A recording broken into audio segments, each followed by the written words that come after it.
नमस्कार, मैं हूं संदीप चौधरी। आज सीधा सवाल में बात तो दिल्ली की, दिल्ली विधानसभा चुनाव की, दिल्ली के घमासान की। और इस घमासान में शुरू हो गया है हिंदू मुसलमान भी। ये न्यू नॉर्मल है भारतीय राजनीति का, चुनावों का। हिंदू मुसलमान तो होना ही होना है। हालांकि उसे जामा भी एक पहनाया जा रहा है, और जामा है बांग्लादेशी का। तार कहां से जोड़े जा रहे हैं? सैफ अली खान पर जो हमला हुआ मुंबई में, उनके घर पर हमलावर एक बांग्लादेशी निकला। अब वो बांग्लादेशी के बहाने ये हिंदू मुसलमान भी हो रहा है। रोहिंग्या आ गया फिर से। अरे बड़े परेशान हो रहे थे आम आदमी पार्टी के लोग कि सैफ अली खान पर हमला हो गया। अब वो चुप हैं, क्योंकि हमलावर जो था वो बांग्लादेशी निकल गया। पर ये बांग्लादेशी जो दिल्ली में आते भी हैं और आ रहे हैं, शिनाख्त होती रहती है, उनको वापस भी भेजा जाता है, वो सीधे बांग्लादेश से दिल्ली में ही टपक जाते हैं क्या? या पहले पश्चिम बंगाल, झारखंड, बिहार, उत्तर प्रदेश होते हुए यहां आएंगे? वो जिम्मेदारी किसकी है? इन सवालों के जवाब, इनकी तह तक जाने की जहमत कोई नहीं उठा रहा है। और साथ ही साथ इस हिंदू मुसलमान में अब एक और एंट्री होने वाली है। करिश्माई चेहरा है योगी आदित्यनाथ। 2 दिन बाद वो दिल्ली में आएंगे और अगले 1 हफ्ते, अगले 10 दिनों में, मतलब 1 हफ्ते भर का ही समय है, 23 तारीख से आएंगे, 14 रैलियां वो करने वाले हैं। महाराष्ट्र में बहुत तकड़ा उनका स्ट्राइक रेट था, जहां जहां गए वहां जीतती दिखी बीजेपी। 10 में से 10 जगह गए, 9 जगह जीत गई। तो चुनाव का थोड़ा फ्लेवर और कलेवर बदल रहा है क्या? ऐसे में आपकी राय क्या है, आपके सुझाव क्या हैं और आपके सवाल? अब तो वो सीधा सवाल के अहम हिस्सा बन चुके हैं। तो आज सीधा सवाल में हम बात करने वाले हैं दिल्ली विधानसभा चुनाव की, दिल्ली के घमासान की, जहां पर अब शुरू हो गया है हिंदू मुसलमान भी, और उसे चोगा उड़ाया जा रहा है बांग्लादेशियों का, घुसपैठियों का। वो सैफ अली खान पर हमला हुआ, उसमें भी अपने आप में कई पेच हैं। वो हजम करनी पूरी कहानी मुश्किल हो रही है, कम से कम मुझे तो। कोई हमला आप पर करेगा, चाकू मार रहा है, तो कमर में चाकू क्यों लगेगा? और हमलावर इतना गुस्से में है तो वो कोई खंजर लेकर आएगा, पूरी तरह से लैस होगा, या किचन में से कोई चाकू उठा लेगा? खैर, वो अलग बात है। पर जो हमलावर पकड़ा गया वो बांग्लादेशी निकला है, ऐसा बताया जा रहा है। अब वो भी कहीं झाड़ियों में छिपा बैठा था कि एटीएस वाले आओ और मुझे पकड़ लो और ले जाओ। पर इस पकड़म पकड़ाई का असर दिल्ली की राजनीति में जबरदस्त हो रहा है। और केंद्रीय मंत्री रवनीत सिंह बिट्टू ने निशाना साध दिया है आम आदमी पार्टी पर। बोले बांग्लादेशी घुसपैठियों का केजरीवाल समर्थन करते हैं। और अनुराग ठाकुर केंद्रीय मंत्री रह चुके हैं, युवा चेहरा है पर वरिष्ठ भी हैं बीजेपी में। उनका यह कहना है कि जब एक खान पर हमला होता है तो पीसी करते हैं, प्रेस कॉन्फ्रेंस। हमला हुआ जब, और वो किया गया, आम आदमी पार्टी ने भी किया, लेकिन अपराधी बांग्लादेशी निकलता है तो चुप। अब रोहिंग्या, वो राजनीति पहले गरमाई थी। रोहिंग्या और पूर्वांचलियों को एक साथ जोड़ दिया था जेपी नड्डा ने संसद में, बवाल हुआ। फिर अरविंद केजरीवाल की जबान फिसल गई, बिहारियों और पूर्वी उत्तर प्रदेश के लोगों के बारे में बात करते हुए। बात सम्मान अपमान पर आ रही थी, लेकिन अब तो ये बांग्लादेशियों पर आ गई है। प्रियंका कक्कड़ आम आदमी पार्टी की मुख्य प्रवक्ता हैं, वो कह रही हैं केंद्र सरकार की नाकामियों के चलते बांग्लादेशी घुसपैठी आ गए हैं। अब भाई घुसपैठिए कहां से आए? बांग्लादेश से आ रहे हैं तो पश्चिम बंगाल होते हुए अंतर्राष्ट्रीय सीमा को लांघ कर, कूद फांद कर, पश्चिम बंगाल में, झारखंड में, फिर बिहार, फिर उत्तर प्रदेश, फिर दिल्ली आएंगे। और वो शेख हसीना 5.5 महीने से उनकी तो सदर थी, सत्ता उन्हीं की चल रही थी बांग्लादेश में, जब ये तथाकथित रोहिंग्या भारत में आ रहे थे, घुसपैठिए घुस रहे थे। तो वो 5.5 महीने से भारत में क्या कर रही हैं? इंग्लैंड ने भी उन्हें अपने देश में आने से मना कर दिया, हम खातिर तवज्जो कर रहे हैं। पर दरअसल खेल हिंदू मुसलमान का है क्या? ये तो सिर्फ ऐसे ही चोगा उड़ा दिया। बात तो हिंदू मुसलमान की है। बटेंगे तो कटेंगे। वो कपिल मिश्रा ने कुछ पोस्टर वगैरह नामांकन भरने जा रहे थे तो वो पोस्टर लेकर कार्यकर्ता दिखाई दिए। पर 23 तारीख से, आज से 2 दिन बाद, तीसरे दिन योगी आदित्यनाथ भी दिल्ली में आने वाले हैं। और योगी आदित्यनाथ दिल्ली में 23 जनवरी को 3, 28 जनवरी को 4, 30 जनवरी को 4 और 1 फरवरी को 3 रैलियां करने वाले हैं। 14 रैलियां कुल मिलाकर। गोंडा, शाहदरा, मुस्तफाबाद, किराड़ी, द्वारका, उत्तम नगर, जनकपुरी, राजेंद्र नगर, पालम, बिजवासन, छतरपुर, मेहरौली, पतपड़गंज। ऐसा बताया जा रहा है कि ये वो इलाके हैं जहां पर ये रैलियां करेंगे। तो ये संयोग है, प्रयोग है, उसी वक्त जब वो आ रहे हैं। बटेंगे तो कटेंगे के पोस्टर्स भी अब लगने शुरू हो गए हैं। और महाराष्ट्र में तो जबरदस्त सफलता भी हासिल की थी। योगी आदित्यनाथ ने 13 सीटों पर प्रचार किया, उसमें से 12 बीजेपी जीत गई। 92% का स्ट्राइक रेट हो जाता है। लेकिन यहां पर अरविंद केजरीवाल ये भी याद दिलाते दिख रहे हैं कि ये बटेंगे तो कटेंगे, ये नारा झारखंड में नहीं चला तो दिल्ली में भी नहीं चलेगा। दरअसल झारखंड में 14 सीटों पर प्रचार किया था योगी आदित्यनाथ ने, उनमें से बीजेपी 5 ही जीत पाई। तो 36% ही स्ट्राइक रेट था। अब संजय सिंह आम आदमी पार्टी के वरिष्ठ नेता हैं, राज्यसभा सांसद भी हैं। वो कह रहे हैं बीजेपी के पुरखों ने जिन्ना की मुस्लिम लीग के साथ सरकार बनाई। वो बनाई थी, श्यामा प्रसाद मुखर्जी, बंगाल में सरकार बनी थी। पर वो तो पुरानी बात हो गई। असल हिंदुत्व, यूएसपी किसका है? वो तो बीजेपी का हो गया है। और मुस्लिम वोट बैंक को लेकर बीजेपी हिंदू लामबंदी की बात कर रही है और साथ ही साथ क्या ये उम्मीद भी लगाए बैठी है कि कांग्रेस सेंधमारी कर लेगी। भाई मुस्लिम तो वोट देने वाले नहीं बीजेपी को, और आंकड़े इस बात की तस्दीक करते हैं। सीएसडीएस के आंकड़े आपके सामने मैं पेश कर रहा हूं। दिल्ली में जो मुस्लिम वोटिंग पैटर्न है, 2015 में आपको 77% मुसलमानों ने वोट किया, 20% कांग्रेस के पास गए। और 2020 में पिछले विधानसभा चुनाव में यह आंकड़ा 77 से बढ़कर 83 हो गया और कांग्रेस के खाते में सिर्फ 13% गए। तो क्या कांग्रेस 2015 के 20% से ऊपर भी मुस्लिम वोट बैंक अपने खाते में लाती दिखाई दे सकती है क्या? यह उम्मीद बीजेपी लगाए बैठी है। 12 सीटें तो ऐसी हैं जहां पर 20 से 65% तक की आबादी है। 65% की आबादी है सीलमपुर में मुसलमानों की, और यहीं पर पहली चुनावी रैली भी की। किसने? राहुल गांधी ने। और सीधे निशाना किस पर साधा? किस पर? बीजेपी पर नहीं, आम आदमी पार्टी पर, अरविंद केजरीवाल पर। तो यहां पर मुस्लिम वोट बैंक क्या छिटकेगा? लेकिन इस हिंदू मुसलमान में एक और दिलचस्प आंकड़ा आपके सामने रख दूं दर्शकों, वो है हिंदू वोटिंग पैटर्न का। 2015 में 51% हिंदुओं ने आम आदमी पार्टी को वोट दिया, सिर्फ 37% ने बीजेपी को। और उससे 6 महीने पहले ही, 8 महीने पहले ही नरेंद्र मोदी देश के प्रधानमंत्री बने थे पहली बार।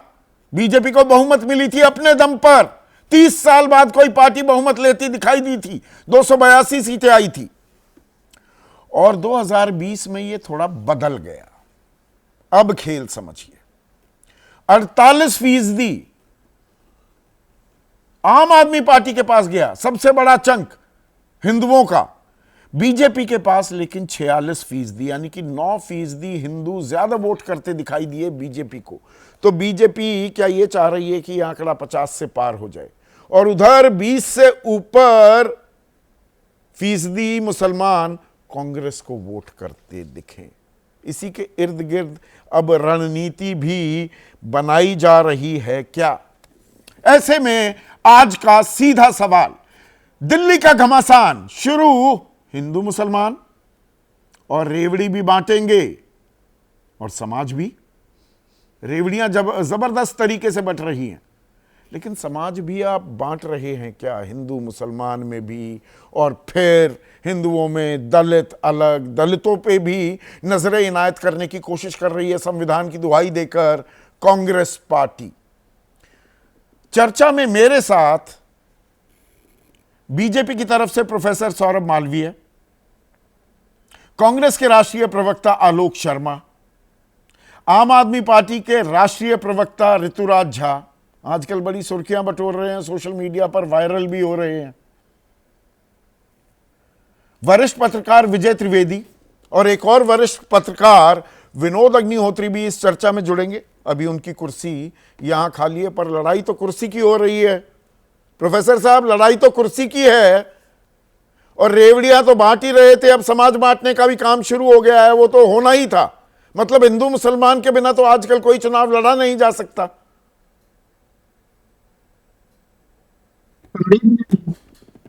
ये इंट्रो सुनते हुए बड़ा स्पष्ट है, दो धाराएं हैं, दो सीधे सीधे दो तरह की लाइन चल रही है। एक तरफ योगी आदित्यनाथ भरोसा है, विश्वास है, उम्मीद है, न्याय है, और आपने एक अच्छा शब्द प्रयोग किया, सेवक। तो सच्चे अर्थों में वो सेवक है। अच्छा। दूसरी तरफ दिल्ली के पूर्व मुखिया, और अब कब तक मुखिया रहेंगे, पूर्व लगा रहेगा, अब न्याय बताए, न्याय के आधार पर तय होगा। हाँ। वह केजरीवाल जी घोषणावीर हैं, झूठ की पूरी तरह दुकान है, और शीश महल के मालिक हैं। इसलिए ये दो चीजें एकदम स्पष्ट है। उनके सारे झूठों को आपने कल्याणकारी मान लिया, उन्हें जारी रखने की बात कह दी, और शीश महल की बात होती है तो राजमहल की भी होनी चाहिए कि नहीं? शीश महल 33 करोड़ में बना, वो राजमहल कितने में बना है, कितने में बन रहा है? संदीप जी, चूंकि आपने जो प्रश्न पहले किया है उसको जरा मैं क्लियर करता हूं। महत्वपूर्ण प्रश्न है, क्योंकि दिल्ली विधानसभा चुनाव पढ़े लिखे और अच्छे और भद्र लोगों के लिए है, वहां के मतदाता देवतुल्य हैं, और उनका अपमान पूर्वांचल वासियों को जिस तरह से केजरीवाल ने किया अपशब्द, उस आपने कहा कि उनकी भाषा फिसल गई। अरे फिसली नहीं, मनसा बाहर आ गई, आपके वक्तव्य में था। और जेपी नड्डा, अच्छा जेपी नड्डा की भी भाषा की भी जुबान फिसली नहीं थी रोहिंग्या से जब जोड़ा था। अब आप कहेंगे कि दूसरे ढंग से कह रहे हैं, मैं दूसरे ढंग से नहीं कह रहा हूं, परोभाव बात है, लेकिन आप आज का मुद्दा जरा गंभीर विषय है। हाँ, तो योगी जी जो कहते हैं वो करते हैं। योगी जी ने उत्तर प्रदेश को दिया, दुनिया के सबसे लोकप्रिय नेताओं में प्रधानमंत्री आदरणीय मोदी जी के बाद इस देश में सर्वाधिक लोकप्रिय नेता योगी जी हैं। ये जनता, देश और आवाम बुला रही है, कह रही है। इसलिए आपने बताया योगी आदित्यनाथ को, प्रोफेसर साहब, वो कुछ लोग भगवान समझने लग जाते हैं अपने आप को। सरसंघ चालक किसके बारे में बात कर रहे थे? योगी जी तो सेवक हो गए। असल में बिल्कुल योगी जी संघ के स्वयंसेवक हैं। नहीं, संघ के स्वयंसेवक नहीं है, गलत जानकारी मत दीजिए ना, संघ के कोई स्वयंसेवक नहीं है योगी आदित्यनाथ। योगी जी का इंटरव्यू को आप देखिए, पूर्व के इंटरव्यू दीक्षा के समय उनसे पूछा गया था। मैं गोरखपुर का रहने वाला हूं संदीप जी, ऑन स्क्रीन बोल रहा हूं। इस बात को आप पुनः रिकॉर्ड कर लीजिए, पुनः बोलिए, बताइएगा।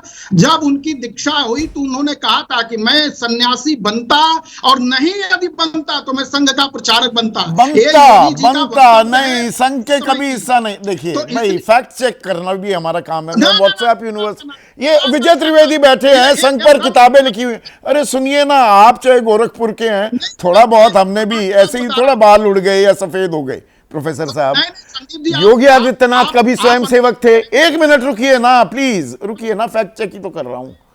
विजय त्रिवेदी। योगी जी ने कभी कहा है क्या कि संघ के स्वयंसेवक हैं? बल्कि वो तो धारा में ये माना जाता है, भाई भारतीय अगर जनता मैं पार्टी में माना होता, जाता ये है। होता तो वो होता, वो उस संदर्भ में कहा है, तो और स्वयंसेवक क्या मत महत्वपूर्ण है बताइए। उसमें? संघ के स्वयंसेवक नहीं होते तब भी बहुत सारे लोग हैं उसमें, क्या? वो हिंदू महासभा की परंपरा, हाँ, हिंदू महासभा की परंपरा महंत से। वैद्यनाथ जी के शिष्य हैं। महंत वैद्यनाथ जी हिंदू महासभा के प्रमुख थे, हाँ वहां से हुआ है।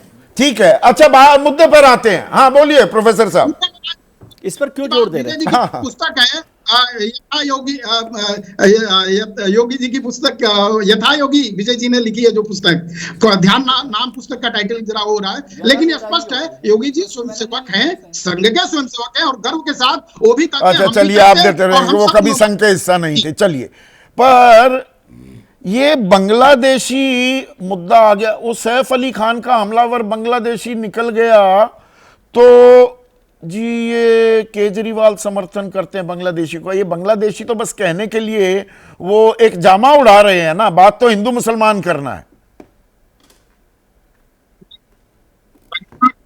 निकल गया इसलिए केजरीवाल या आम आदमी पार्टी समर्थन कर रही है, यह बात नहीं है। समर्थन वो सरेआम कर रहे हैं, उनको सत्ता में बने रहना है, सत्ता में बने रहने के लिए वह इस कार्य को लगातार। अच्छा, वो सीधे डायरेक्ट फ्लाइट कोई चलती है क्या? वो सीधा उड़ते हुए आते हैं और दिल्ली में लैंड कर जाते हैं? 4-5 राज्यों से गुजरकर आना पड़ेगा ना दिल्ली तक, तो वो जिम्मेदारी किसकी है अंतर्राष्ट्रीय सीमा पर इन घुसपैठियों को रोकने की? ऐसे प्रश्न करेंगे संदीप जी, आप तो बड़े संजीदगी से बातें करते हैं और समझते हैं देश की रक्षा सुरक्षा को, वो सब ठीक बात है, लेकिन आने वाले जैसे भी आएंगे, जहां आएंगे वहां पकड़े जाते हैं। जो नहीं पकड़ा गया, जो छद्म रूप से आ गया, जिस तरह से रह रहा, उसको पनाह देने के लिए और उसके मनोबल को बढ़ाने का काम लगातार आम आदमी पार्टी दिल्ली में उनके लिए क्या क्या बिछा रही है, सेज बिछा रही है, ऐसा जैसे और उसी बांग्लादेश की सदर रही शेख हसीना 5.5 महीने से हमारी मेहमान बनी हुई है। बाकी कोई भी मुल्क, ब्रिटेन ने तो साफ मना कर दिया कि भैया हाथ जोड़ लिया, हमारे यहां मत आना। संदीप जी, ये सवाल आपका इंट्रो में भी था, अभी भी मैं आपसे आग्रह कर रहा हूं कि जो चीजें राजनयिक हैं, जो चीजें कूटनीतिक हैं, जो चीजें हमारे पड़ोसी मुल्क से जुड़ी हुई हैं, वह नीति। अच्छा, आप उन पर राजनीति करेंगे, उन पर सवाल पूछ लो तो वो राजनयिक मामला हो जाएगा। वैसे आप बांग्लादेशी घुसपैठियों की बात चीखेंगे उसे लेकर, ये कैसे हो सकता है? मीठा मीठा गप गप, कड़वा कड़वा थू थू। सब जगह रोहिंग्यों के लिए लगातार दरवाजे खुले, उनको कंबल बांटने और मतदाता के लिए और उनके आधार कार्ड बनवाने में जिस तरह लिप्त सरकार है, उसकी वो तो बात बाहर आएगी ही आएगी। कितने हथियार, कितने क्राइम से जुड़े हुए वो सब पक्के मकान बन रहे थे, रोहिंग्या उसमें बसने वाले थे, वो कौन बना रहा था मकान? केंद्र सरकार रक्षा सुरक्षा कर रही है, केंद्र सरकार जांच कर रही है, तो हमला प्रतिक्रिया देते हैं। वो रक्षा सुरक्षा कर रहे हैं, यहां पर चुनावी फायदा उठाया जा रहा है। भाई आप चुप क्यों हैं ऋतुराज झा? अब ये बांग्लादेशी हमलावर निकला तो चुप्पी साध गए। सैफ अली खान पर हमला हुआ था तब तो आप बड़े चीख रहे थे कि अरे देखो क्या हो रहा है, कोई भी आदमी सुरक्षित ही नहीं है, कोई भी किसी के घर में घुसकर हमला कर सकता है। चौधरी जी, आप सब लोगों ने बहुत अच्छे से देखा है कि जब भी बात लॉ एंड ऑर्डर की आई है, चाहे वो दिल्ली की बात हो, चाहे वो मुंबई में सैफ अली खान की बात हो, चाहे वो बाबा सिद्दीकी की बात हो, चाहे वो सलमान खान की बात हो, या फिर जिस तरीके से दिल्ली के अंदर में लॉ एंड ऑर्डर की स्थिति रही है, आपने देखा है कि सरेआम गोलियां चल रही है, सरेआम व्यापारियों से एक्सटॉर्शन हो रहा है, सरेआम महिला सुरक्षा को ताक पे रखा गया है, सरेआम बच्चों की सुरक्षा की बात की जाती है। आप देखिए साबरमती में बैठ करके एक क्रिमिनल किस तरीके से सरेआम धमका रहा है, गोलियां चलवा रहा है, मर्डर करवा रहा है। तो हमने हमेशा लॉ एंड ऑर्डर की बात करी है, लेकिन आप एक चीज देखिए कि जब जब चुनाव आते हैं, घुसपैठिया रोहिंग्या, आपने देखा 2020 के विधानसभा चुनाव जब दिल्ली में हुए थे तब भी ये रोहिंग्या घुसपैठिया कर रहे थे, जब झारखंड में चुनाव हुए तब भी रोहिंग्या घुसपैठिया कर रहे थे, जब महाराष्ट्र और अन्य राज्यों में चुनाव हुए हर जगह रोहिंग्या घुसपैठिया कर रहे थे। लेकिन सवाल सबसे बड़ा यह है कि 20 राज्यों में आपकी सरकार है, डबल इंजन की सरकार है, और डबल इंजन बार बार दो बार फेल हो रही है, लेकिन ये एक बार भी कोई कार्रवाई नहीं करते हैं, जबकि बॉर्डर सुरक्षा इनके पास है, लॉ एंड तो आप उनके आई कार्ड बनवा देते हैं, वोटर आई कार्ड बनवा देते हैं, उसकी तस्दीक करते हुए आपके 2 विधायक शामिल पाए जाते हैं, ये भी तो आरोप लगा रही है बीजेपी। संदीप जी, मैं भी एक विधायक हूं। देखिए, एमएलए ऑफिस में बहुत सारे लोग अपना सिग्नेचर कराने के लिए आते हैं, मैं उस पर कोई सफाई नहीं देना चाहता हूं, उस पर क्यों साइन किया गया, कैसे गया, it is a matter of investigation. लेकिन अगर बात आप दिल्ली की करेंगे तो दिल्ली तो के यहीं अंदर तो दाल पुलिस- में कुछ काला ढूंढा जाने लग जाता है ना कि अरे भाई ये तो अब वो कर देते हैं, ऐसा हो जाता है। नहीं नहीं संदीप जी, मैंने आपसे क्या कहा, देखो हाँ। It is a matter of investigation. Delhi में पुलिस भी इनकी है और जीएनसीटी एक्ट आने के बाद तो सारे अधिकारी भी इनके हैं, ट्रांसफर पोस्टिंग इनके पास है। दिल्ली की सरकार के अंदर में तो लेफ्टिनेंट गवर्नर आपने बैठा रखा है, सारा पावर आपके पास है, सब कुछ आपके पास है। लेकिन फिर से सवाल यह है, ये रोहिंग्या बांग्लादेशी घुसपैठिया जो पिछले 11 साल से लगातार घुसपैठिया घुसपैठिया घुसपैठिया कर रहे हो, वो आ कहां से रहे? नहीं, बसा कौन रहा है उन्हें? बॉर्डर पे सिक्योरिटी आप बाकायदा बसा रहे हो, उनको वोटर लिस्ट में शामिल करवा रहे हो, इसीलिए हड़बड़ा रहे हो, ये बीजेपी का आरोप है। संदीप जी मैं आपको फिर से बताना चाहता हूं कि वोटर लिस्ट में गड़बड़ी करने का प्रमाण है हमारे पास कि किस तरीके से शादरा में इन्होंने फर्जी वोट, मतलब इन्होंने जेन्युइन वोट कटवाने का काम किया, केवल इसलिए नहीं, अब तो वो कि वो संशोधित पूर्वांचल लिस्ट के भी लोग आ थे। गई है। अब उसमें पूर्वांचल के लोग थे। कितने आवेदन करने वाले शामिल हुए या नहीं हुए, अभी तो वो उसकी थोड़ी बारीकी एक बार खंगाल ली जाए, तब उस पर भी चर्चा कर लेंगे। चाहिए खंगालना चाहिए, लेकिन बात अभी भी यही है कि जब जब चुनाव आते हैं चौधरी जी, तब तब रोहिंग्या घुसपैठिया। सवाल यह है दिल्ली के अंदर में, ना तो इनके पास चेहरा है, ना इनके पास नैरेटिव है, ना इनके पास एजेंडा है, ना कोई विजन है, बुरी तरह से चुनाव हार रहे हैं। हमेशा ये दूसरे एंगल को लाने की कोशिश करते नहीं, हैं। मुसलमान लेकिन का आप एक मुद्दा बात आते समझ ही लीजिए, आप चुप्पी भी साधने दिल्ली जो के अंदर- लगते हैं, ये भी सोची समझी रणनीति है क्या? शाहीन बाग को लेकर बिल्कुल चौधरी जी- चुप्पी साध गए थे 2020 के विधानसभा चुनाव में। मनीष सिसोदिया ने कुछ बोला था, उसको मनीष सिसोदिया को भी चुप रहने के आदेश, मैं बड़ी जिम्मेदारी से यह शब्द इस्तेमाल कर रहा हूं ऋतुराज, और आप जानते हैं थोड़ा बहुत मैं आपके अंदर खाने क्या होता है पार्टी में उसकी जानकारी रखता हूं। आदेश दिया गया था कि कुछ मत बोलिए। तो सॉफ्टली हिंदुत्व खेलते हैं और कि मुस्लिम हमारे साथ चला जाएगा, पर इस बार थोड़ी हड़बड़ाहट हो रही है क्या कि वो 2020 वाला काम चल पाएगा कि नहीं चल पाएगा? चौधरी जी आप बहुत बड़े पत्रकार हैं और आपको करोड़ों लोग देखते हैं आपके इस शो को। मैं आपको एक बात बहुत जिम्मेदारी के साथ कहना चाहता हूं कि अरविंद केजरीवाल जी इस देश के एकमात्र नेता हैं जो काम की बात करते हैं, काम की राजनीति करते हैं, काम के नाम पर वोट मांगते हैं। अगर अरविंद केजरीवाल जी ने अच्छे स्कूल बनाए हैं तो सबके लिए बनाया है, जिसको देखने मेलिना ट्रंप आई। अगर आपको कंपटीशन करना है तो 20 राज्यों में आप उससे अच्छे स्कूल बनाओ, आपके स्कूल को देखने के लिए डोनाल्ड ट्रंप आएंगे।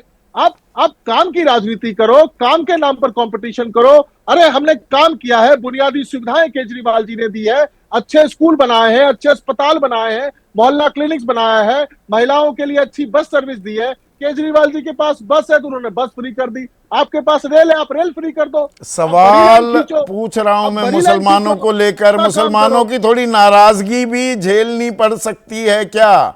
पिछली बार तो चुप्पी साध कर काम चल गया, इस बार नाराजगी की नहीं, ये तो वही सॉफ्टली हिंदुत्व, ये चुनावी हिंदू बन जाते हैं, हनुमान चालीसा करने लगते हैं। इससे बढ़िया तो कांग्रेस है, कांग्रेस के पास चलते हैं। जो काम करता है वो सबके लिए काम करते हैं। हमारी पार्टी की विचारधारा क्या है? हम कट्टर देशभक्त हैं, हम कट्टर ईमानदार हैं, हम इंसानियत में भरोसा रखते हैं, हम सबके लिए काम करते हैं, काम की राजनीति करते हैं। अगर आप 20 राज्यों की बात करो, अभी आप उत्तर प्रदेश की बात कर रहे थे, क्या उत्तर प्रदेश में 24 घंटे बिजली आती है? क्या उत्तर प्रदेश में 200 यूनिट बिजली फ्री मिलती है? क्या उत्तर प्रदेश के स्कूल दिल्ली से अच्छे स्कूल हैं? क्या उत्तर प्रदेश की स्वास्थ्य व्यवस्था हमसे बेहतर है? क्या उत्तर प्रदेश में महिलाओं को फ्री बस सर्विस मिलती है? क्या उत्तर प्रदेश के अंदर में महिलाओं को सम्मान योजना है? क्या उत्तर प्रदेश में पुजारियों ग्रंथियों को कूड़े के ढेर हैं, गंदा पानी है, सड़कों में गड्ढे हैं, पेरिस लंदन की सड़कें बननी थी, उनका क्या हुआ ऋतुराज? चौधरी जी, जिन लोगों ने कूड़े का ढेर किया, 15 साल तक भाजपा थी नगर निगम के अंदर में, हमें मात्र 2 साल हुए हैं। आप चिंता मत करो, इस कूड़े के ढेर को भी हम ही खत्म करेंगे, कूड़े के ढेर को भी खत्म करेंगे। पर ये हिंदू मुसलमान जो ये एक और ये जो सांप्रदायिकता का कूड़ा है, ये चुनाव में कब तक बिखेरा जाएगा? और बिखेरा जा रहा है ना आलोक शर्मा? देखिए, मुझे लगता है संदीप भाई बहुत गंभीर विषय, बार बार कहते हैं कि साहब उस राज्य से तुलना कर लो, उस राज्य से तुलना कर लो। दिल्ली अपने आप में केंद्र शासित प्रदेश है, लगभग 11,000 करोड़ रुपया केंद्र सरकार भी देती है, यहाँ पर कॉरपोरेशन के लिए भी देती है और राज्य के चलाने के लिए भी देती है। दिल्ली पुलिस हो, तमाम हॉस्पिटल्स हो, डीडीए हो, सबकी सैलरीज जो हैं, दिल्ली यूनिवर्सिटी हो, केंद्र सरकार देती है। टैक्स पेयर्स के पैसे पे आपने रेवड़ी बांटने का काम शुरू किया, आप कर रहे हैं और उसी रास्ते पर आपने सबको कहीं ना कहीं रास्ता दिखाया कि आप भी ऐसे बढ़िए। नहीं, रेवड़ी तो बांटी जा रही है, पर अब समाज बांटा जा रहा है ना। समाज को बांटे बिना क्या चुनाव लड़ना अब असंभव होता जा रहा है। मैं उसी पर आ रहा हूं। हाँ। मैं उसी मुद्दे पर आ रहा हूं कि काम कोई से ने भी नहीं किया है। बीजेपी 11 साल से यहां पर काबिज है, क्या केंद्र शासित प्रदेश नहीं है? बीजेपी ने क्या एक हॉस्पिटल, एक कॉलेज, एक यूनिवर्सिटी, एक सीवरेज ट्रीटमेंट प्लांट कोई एक काम कर दिया हो तो मोदी जी भी बता दें। अब योगी जी आएंगे तो क्या करेंगे कि वो आके यहां भी ये बताएंगे कि भैया जो दंगे करवाए थे वो हम दोनों ने मिलकर करवाए थे। दिल्ली में अगर दंगे हुए हैं पिछले 25-30 साल में तो पहली बार अब यहां पर इनके शासन में हुए और दोनों मिले रहे। अब दोनों ने काम नहीं किया तो अब दंगे भी होंगे, रोहिंग्या का भी विषय आएगा, हनुमान चालीसा भी पढ़ी जाएगी, तबलीगी जमात का भी मुद्दा उठेगा, सीए एनआरसी भी, 3 कृषि कानून भी, शाहीन बाग भी, और पूरी तरह से तमाम मुद्दे साइड में होकर रोज अब हिंदू मुसलमान पर ही चुनाव लेकर आए। तो आपके नेता ने, आपके सबसे बड़े नेता ने, आलोक राहुल गांधी ने सीलमपुर से ही अपनी पहली चुनावी शिरकत शुरू की, रैली की। वहां पर 60 से 65% तो वहां पर मुसलमान है। आप भी तो वहीं दांव लगा रहे हैं, राजनीति तो आप भी वही कर रहे हैं। देखिए ऐसा नहीं है। देखिए दाव लगाने की बात नहीं है। हमने सीए एनआरसी का संसद से लेकर सड़क तक विरोध किया। हम अगर किसी समुदाय के साथ, किसी मुद्दे के साथ खड़े हैं तो हमारी दोगली नीति नहीं है। केजरीवाल जी एक तरफ मुस्लिम समुदाय का वोट लेना चाहते हैं, दूसरी तरफ तबलीगी जमात के मामले में कोरोना में जब बदनाम होते हैं वो तो साथ नहीं खड़े होते हैं। आपने बता ही दिया मनीष सिसोदिया को किस तरह से उन्होंने चुप कराया था, किस तरह से वहां पर उन्होंने, आपने देखा कि एक सवाल उनसे गुजरात में भी पूछा गया था, उसको भी किस तरह से उन्होंने टाल दिया था। हम तो इसकी बात करते हैं, हम तो उसकी बात करते हैं, ये किसी की बात नहीं करते हैं। दोनों की प्लेटफॉर्म एक ही है, दोनों हिंदुत्व की पिच पर खेलना चाहते हैं और इसलिए दोनों टकराते हैं। तो आप मुस्लिम परस्ती करते हैं, ये आरोप आप पर भी तो लगेगा। उनको सैलरी दें। देखिए हम हिंदू मुस्लिम की राजनीति बिल्कुल नहीं करते, हम मुद्दों के साथ हैं। हम कह रहे हैं रोहिंग्या अगर आए तो कितने डिपोर्ट हुए ये केंद्र सरकार बताए, लेकिन साथ के साथ हम ये भी कह रहे हैं, नहीं हमारे दर्शक हैं, कुलदीप हैं, रेवाड़ी वासी हैं, आलोक, वो कह रहे हैं बांग्लादेशियों के मुद्दे पर राजनीति और शेख हसीना को शरण बीजेपी की दोहरी रणनीति नहीं लगती क्या? 100% दोहरी राजनीति है। बीजेपी पूरे 4 साल 5 साल देश को गुमराह करती है, आखिर में आकर जब चुनाव आता है तो रोहिंग्या, हिंदू मुसलमान 80-20 बटेंगे तो कटेंगे, शमशान, कब्रिस्तान, ईद, दिवाली, ये तमाम मुद्दे आ जाते हैं और देश के प्रधानमंत्री की किस तरह से निम्न स्तरीय भाषा आती है। तो दोनों ये बहरूपीय हैं, दिल्ली वाला भी और केंद्र वाला भी। विकास से कोई मतलब नहीं। आज दिल्ली अन्याय से करहा रही है। संदीप भाई आप आउटर दिल्ली में चले जाइए, सड़कों की क्या हालत है वहां पर। आप देखिए कितनी बस की ब्रेकडाउन है, अगर उसको देखेंगे 43% बसेस हर महीने ब्रेकडाउन पे हैं। एक बस नहीं खरीदी केजरीवाल ने, तमाम घोटालों की फाइलें चल रही हैं, आप साइन नहीं कर सकते, आप जेल हो आए, लेकिन हमने विकास बहुत किया है। एक स्वयं पर आप योगी आदित्यनाथ की अगर एंट्री हो रही है तो क्या डर भी रहे हैं? आलोक, अनुराग ठाकुर कह रहे हैं कि उन्हें डर है कि बड़े चेहरे मैदान में उतरेंगे तो उनके पास जवाब देने के लिए कुछ नहीं होगा, कि बड़े चेहरे आएंगे तो आम आदमी पार्टी के भी मुंह पर ताला लग जाएगा और कांग्रेस के भी।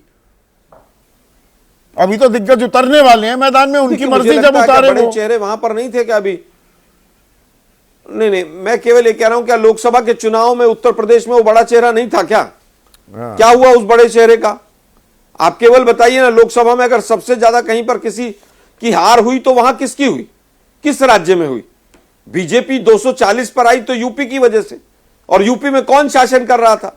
वही योगी आदित्यनाथ, जिसके ऊपर दर्जन भर से ज्यादा केसेस थे। पहला मुख्यमंत्री जो अपने यहां से अपने केसेस दंगे के और तमाम तरह के हटाने के लिए अनुशंसा कर रहा था।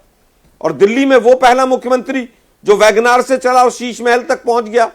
दिल्ली की जनता देख रही है कि मिनी बार बनाया जा रहा है अपने घर के अंदर। संदीप भाई, ये सब चीजें आप पब्लिक प्लेटफॉर्म पर हैं, पब्लिक प्लेटफॉर्म पर तो मुसलमान है, और लेकिन योगी योगी जी यहाँ आदित्यनाथ पर आकर जो आप बातचीत हमलावर हुए, हिंदू मुसलमान सौरभ करेंगे, आप उसका रिस्पॉन्ड असर करना दिल्ली में नहीं चाहेंगे? होगा। आप तो सबसे करिश्माई चेहरा बता रहे थे, ये कह रहे हैं कि उत्तर प्रदेश में वो जो 33 पर आप सिमटे, 29 सीटें कम हुई, उसी की वजह से तो बहुमत भी नहीं मिल पाई अपने दम पर लोकसभा चुनाव में। संदीप जी, लोकतंत्र में पहली बार 2014, दूसरी बार 2019 और तीसरी बार 2024 परिणाम सामने है। प्रचंड बहुमत से कंप्लीट मेजॉरिटी की सरकार है। और जब से राहुल नहीं, गांधी बीजेपी का की नहीं है नेतृत्व ना, आया एनडीए की पार्टी में, सरकार है। बीजेपी अपने दम पर 2 बार ली नहीं, बहुमत। हमारे इस देश में भारतीय जनता पार्टी की, अटल जी की सरकार ने पहली बार ये करिश्मा करके दिखाया कि हम सहयोगियों के साथ कैसे मेजॉरिटी की सरकार चलाते हैं। उसी परंपरा को इस देश के यशस्वी प्रधानमंत्री नरेंद्र मोदी ने आगे बढ़ाया है। इसलिए जनता विश्वास करती है और जनता राजीव शुक्ला कांग्रेस के वरिष्ठ नेता हैं, वो कह रहे हैं सौरभ कि योगी जी दिल्ली के बजाय कुंभ पर ध्यान दें, वहां पर कल आग लगी थी। नहीं, ये तो वो घटना, और देखिए योगी जी देश के ऐसे मुख्यमंत्री हैं जो कोविड पीरियड में भी और कल की घटना में भी तुरंत वहां पहुंच गए। तुरंत एक दिन वो आराम नहीं करते, न छुट्टी न विश्राम। और उस घटना पर तुरंत तत्काल, मुझे लगता है 15 से 20 मिनट में वो जो छुटपुट घटना हो गई थी कि अचानक से सिलेंडर फटा, और गलती हो जाती होगी वहां की व्यवस्था में। ये तो कोई उस तरह की बात नहीं है। ठीक है, सज्जन जो कह रहे हैं दीक्षित जी, हम उसकी कर रहे हैं, पर लेकिन ये हाँ, मैं 1 मिनट, अब मैं विनोद अग्निहोत्री, मतलब कोई चुनाव बिना हिंदू मुसलमान लड़ाई नहीं जा सकता है क्या? ये सीधा हिंदू मुसलमान की तरफ जा रहा है। 2 दिन पहले आप शायद थे विजय, तो अभय दुबे ने कहा था कि देखिए अभी अब हिंदू मुसलमान का नंबर आएगा, और वो आ रहा है क्या? वो आएगा। योगी जी आते हैं तो और ज्यादा आएगा। और नहीं, सैफ अली खान के मामले में एक कोई हमलावर है जी, वो बांग्लादेशी, वो दरअसल हिंदू मुसलमान करने की वो दिल्ली में उसकी बात हो रही है। ये बताइए, सैफ अली खान का मामला एक कानून व्यवस्था का मामला है। हाँ। वो पकड़ा गया, बांग्लादेशी निकला, तो क्या अरविंद केजरीवाल और राहुल गांधी नाचने लगे? और अभी हमें ये भी नहीं सड़क पे नाचने लगे क्या? उसमें बहुत सारे पेच हैं। क्यों नहीं बोल रहे हैं? नहीं बोल रहे हैं, क्या बोले? किसी ने विरोध किया क्या उसका? हाँ। ये तो जबरदस्ती उसको मुद्दा बनाने की कोशिश है। भाई वो पकड़ा गया, बांग्लादेशी है, किसी ने विरोध तो नहीं किया, हर आदमी शांत है, ठीक है, पकड़ा गया, पुलिस की इन्वेस्टिगेशन से। अब वो नहीं बोल रहे हैं तो क्या मतलब नहीं बोल रहे हैं?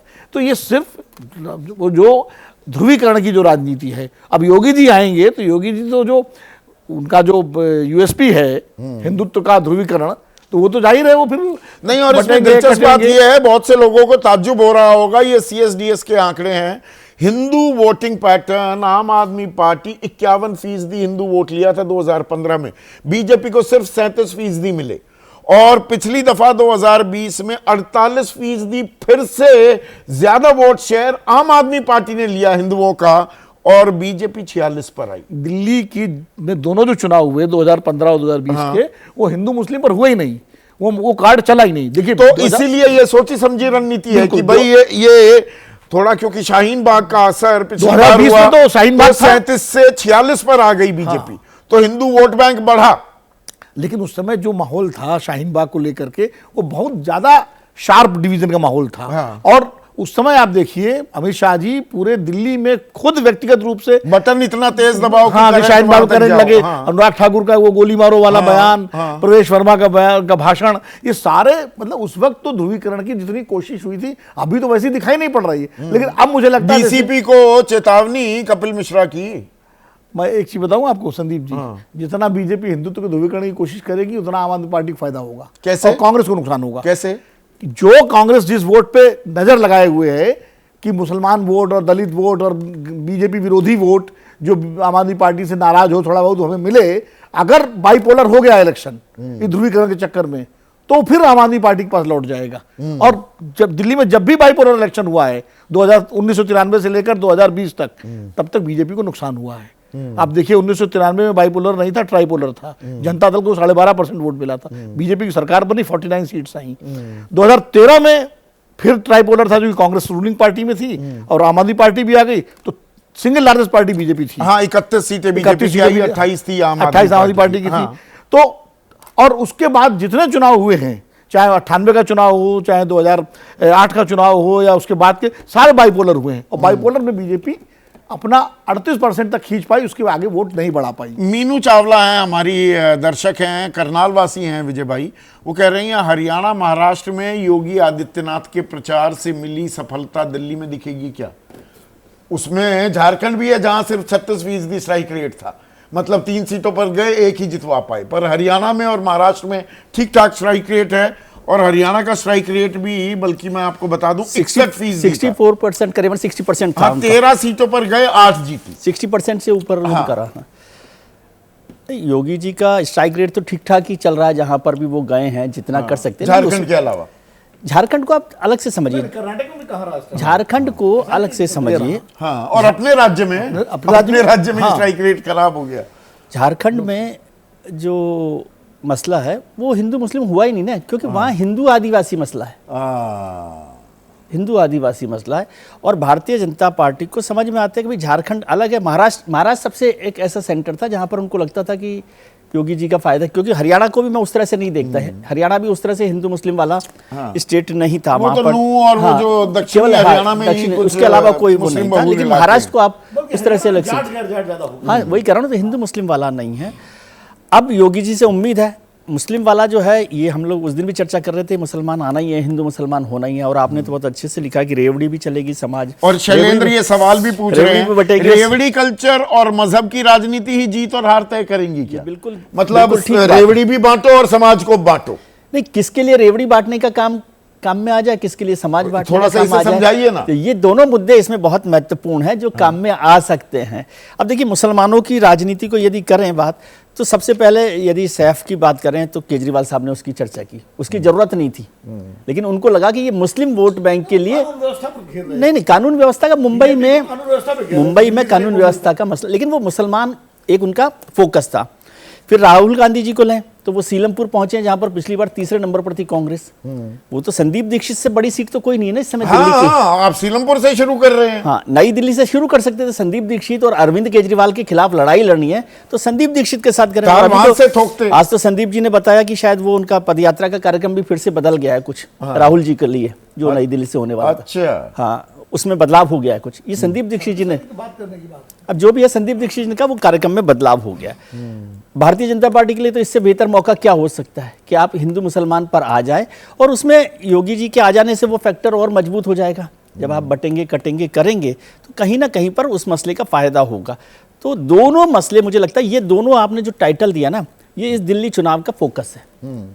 किसकी रेवड़ी चल जाती है, किसका समाज को बांटना चल जाता है, बांटना दोनों में है। हाँ, बांटना दोनों में है। और परंपरागत वोट बैंक जो कांग्रेस का है, कांग्रेस क्या वो अपने परंपरागत वोट बैंक को खींच पाएगी? ये लाख टके का सवाल भी है क्या?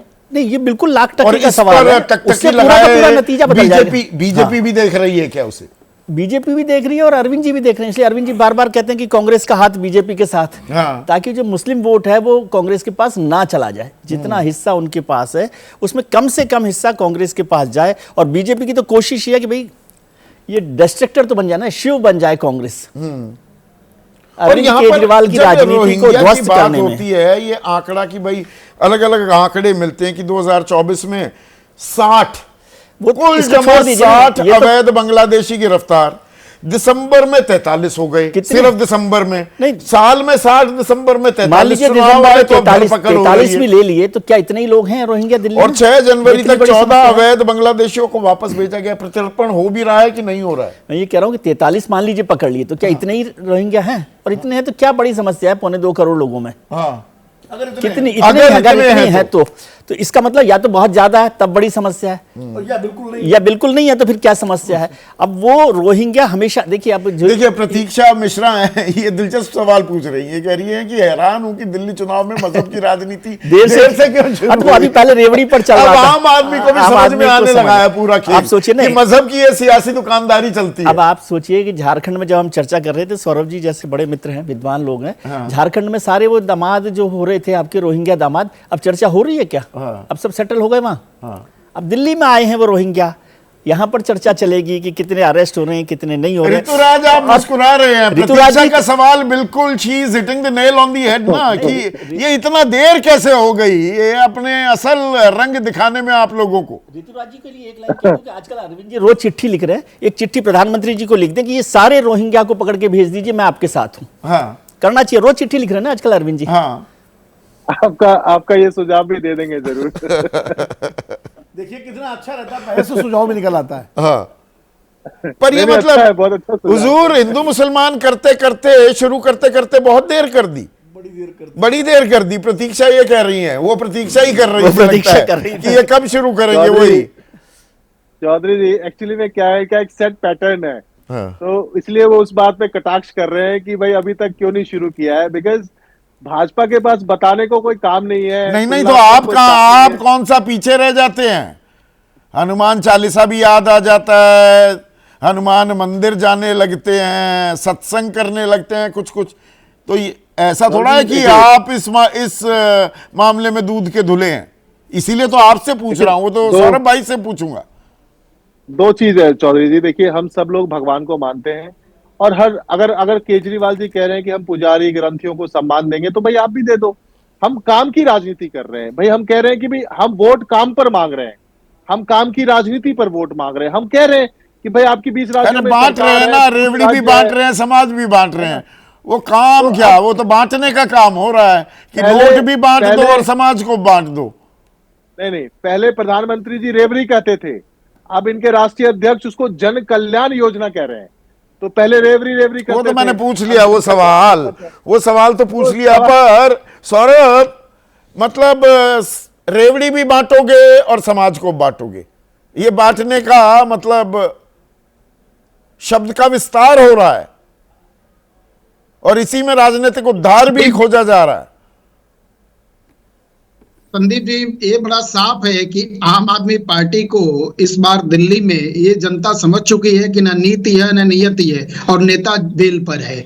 इसलिए वहां की जनता ने तय कर ली है, और भारतीय जनता पार्टी विचार है और सेवा के लिए राजनीति करती है, सिर्फ सेवा के लिए। या केंद्र से लेकर राज्यों में 20 राज्यों में जो आंकड़े हैं वो पूरा भारत देख रहा है और जनता देख रही है। इसलिए प्रचंड बहुमत के साथ सरकार आने वाली है, और 5 फरवरी को जब आपसे चर्चा होगी, इसी बात को एक बार फिर से दिखा दीजिएगा कि मेरे द्वारा कोट करते हुए इस बात को रख दीजिएगा। आज मैं वही बात फिर से बोल रहा हूं, न नीति है न नीति है इनके पास। तो अंतिम बात यही है, ये भ्रम है, फैला रहे हैं, और झूठ के तंत्र पर शीश महल में बैठने का एक प्रयास है। इसके अलावा कुछ नहीं है। दिल्ली के लोगों ने देख लिया है, और केजरीवाल बेल पर हैं। अब इसका मतलब यह है कि नीचे दर दर दर दर पूरी ये राकेश चौरसिया हैं, खंडवा वासी हैं। सौरभ भाई कह रहे हैं बीजेपी हर एक चुनाव में मतदाताओं को एक ही सिलेबस पर ले आती है। आप तो प्रोफेसर हैं, एक ही पाठ पढ़ाने लग जाते हैं। राकेश चौरसिया जी खंडवा मध्य प्रदेश के बड़े योग्य और बड़े अच्छे हैं। अच्छा है विषय उनका, लेकिन उन्होंने बीजेपी विषय अच्छा है के जगह बीजेपी में थोड़ा गड़बड़ कर दिए हैं। बाकी सब ये बिल्कुल वो संघ वाली भाषा, ये अच्छी लगी मुझे। वो विषय अच्छा है, विषय अच्छा है। नहीं संदीप जी, आप तो विजय जी जैसे लोग हैं, बता ही रहे हैं कि कैसे भ्रम फैलाकर कांग्रेस और आम आदमी पार्टी इस देश को पीछे लेके गई है आजादी के इतने वर्षों बाद। कभी भी विकास की राजनीति में अनंतपुर लेके से नहीं सवाल आए। पूछ रहे हैं सौरभ भाई कि सीमा की सुरक्षा और घुसपैठ को रोकना केंद्र सरकार की जिम्मेदारी है, फिर बीजेपी सवाल क्यों उठा रही है? सही है, अनंत दूसरे जी की बात एकदम साफ है। देश में रक्षा सुरक्षा पूरी तरह से है, और आज बताइए कि कहां पिछले 11 वर्षों में बम ब्लास्ट हुआ, आतंकवादी हमला हुआ, कुछ हो रहा है? नहीं। घुसपैठ रोकने की जिम्मेदारी किसकी है? कार्ड बनवा रहे हैं इनके विधायक, इनके मंत्री कह रहे हैं कि आओ और वोट देने के लिए देश को नीलाम करने के लिए तैयार है। उसे रोकने की जिम्मेदारी किसकी है? कर रही है सरकार, पूरी तरह से सीमा पर सुरक्षित है। आज हम आप महफूज है। पूरे देश की स्थिति देखिए। और ये भी बात, घर में घुस के मारने वाली केंद्र में सरकार है, और पूरी दुनिया देख रही है। वो गलवान के बाद हमने देखा चीन को, हमने कितनी लाल आंखें दिखाई थी, कितना घुस के मारा हमने चीन को। क्या संदीप जी, आप तो इस बात को जानते हैं। चीन के साथ जो हमारे कूटनीतिक जो दावपेच है उसमें चीन परास्त है, अच्छा, भारत विजयी परास्त है चीन। पूरे विश्व में पूरी देप्सांग में भी क्या 2-2 गांव बसा लिए हैं, अपने प्रोविंस, अपने देश का हिस्सा बता रहे हैं। नया मैप जो जारी हुआ है, इतिहास की तरफ इतिहास नहीं, वर्तमान में ही रहते हैं ना। छोटा सा एक सेकंड जी, देश का दुर्भाग्य रहा कि जिन पूर्व के प्रधानमंत्री ने कहा कि चीन के उस बंजर जमीन को दे दी जाए, उसकी लड़ाई हम लड़ रहे हैं, वो बसा नहीं रहे, हम उनको खदेड़ को भी ले रहे हैं। अच्छा, खदेड़ रहे हैं। वो खदेड़ने में उनको पीछे किया जाता है कि उनको आगे आने दिया जाता है? पर बांटने की बात हो रही थी आलोक, मतलब बांटना ये सबसे बड़ा शब्द हो गया है राजनीति का, कि रेवड़ी भी बांटेंगे, समाज को भी बांट देंगे। देखिए, मुझे लगता है कि दोनों ही पार्टियां अभी बड़ी बड़ी बातें बीजेपी के साथ ही कर रहे थे, हम तो देश के लिए काम करते हैं, पीएम केयर्स फंड का भी पैसा देश के लिए खा रहे हैं आप, इलेक्ट्रॉनिक बॉन्ड का भी, जो इलेक्ट्रोल बॉन्ड का पैसा है वो भी, बीफ कंपनियों से पैसा लेते हैं आप। रुपए और डॉलर की क्या हालत है, चीन घुसकर बैठा है, मणिपुर का नाम नहीं ले सकते। आज का विषय वो नहीं है, आज का विषय यह है कि दिल्ली के अंदर एक दारू की बोतल के साथ दूसरी फ्री की गई, और आज बांटने का काम अगर सबसे ज्यादा कोई कर रहा है तो बीजेपी करेगी, क्योंकि बीजेपी के पास कुछ भी कहने को नहीं है। और इनके जो छोटे रिचार्ज हैं केजरीवाल, वो भी उसी प्लेटफॉर्म पर खेलेंगे। अभी आप देखिएगा, अभी 2 चीजें इनकी बची हुई हैं, एक हिंदू मुस्लिम का एजेंडा बीजेपी पूरी तरह से उतारेगी, और फ्री करने के मामले में केजरीवाल अभी कहेंगे कि मैं मेट्रो भी महिलाओं के लिए फ्री कर रहा हूं, केंद्र सरकार नहीं करने जा रही है। इनके पास विकास के नाम पर बताने के लिए कुछ भी नहीं है। एक फ्री की बात करेगा, हिंदू मुसलमान की बात करेगा, दूसरा बांटने की बात करेगा, और दिल्ली का दोनों मिलकर बेड़ा गर्क करेंगे। दोनों मिलकर बेड़ा गर्क करेंगे। वो दोनों को मैं तीनों कह दूं तो तीनों कह सकते हैं। आलोक जी ने कहा कि वो छोटा रिचार्ज है, तो 1 साल से तो यही चार्ज कर रहे थे उनको। हाँ, उनकी बैटरी तो चार्ज आलोक जी ही कर रहे थे। सत्ता से बाहर है, आप तीनों कैसे कह सकते हैं? नहीं, आलोक जी 1 साल से तो आप ही चार्ज कर रहे थे छोटा रिचार्ज को। हमारे 15 साल और इनके 11 साल कंपेयर कर लीजिए। हमने दिल्ली का क्या विकास किया और उन्होंने क्या बेड़ा गर्क किया। आज 1-1 महीने स्कूल बंद करने पड़ रहे हैं, हम सीएनजी लेकर आए। आज चारों तरफ ट्रैफिक जाम है, हम मेट्रो लेकर आए, हमने फ्लाईओवर्स बनाए।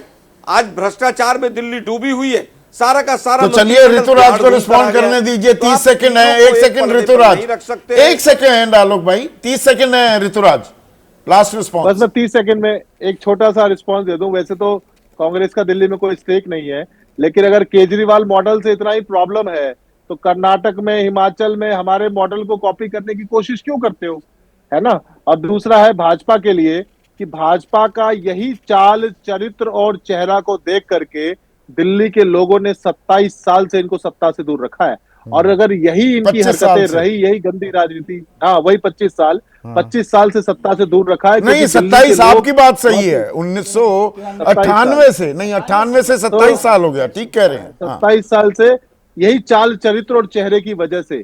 और अगर यही चाल, चरित्र और चेहरा इनका रहा तो अगले 27 साल भी ये सत्ता में नहीं आएंगे, क्योंकि दिल्ली के वोटर बहुत समझदार हैं, बहुत स्मार्ट है, और देश में सबसे ज्यादा वोटर तो समझदार है, पर वोटर को जब रेवड़ी भी बांटी जा रही है और उसे धर्म, समुदाय विशेष, जाति के आधार पर बांटा जाए तो देश कमजोर होता है क्या? लोकतंत्र भी कमजोर होता है क्या? इसके बारे में सोचिएगा। आज सीधा सवाल में बस इतना ही।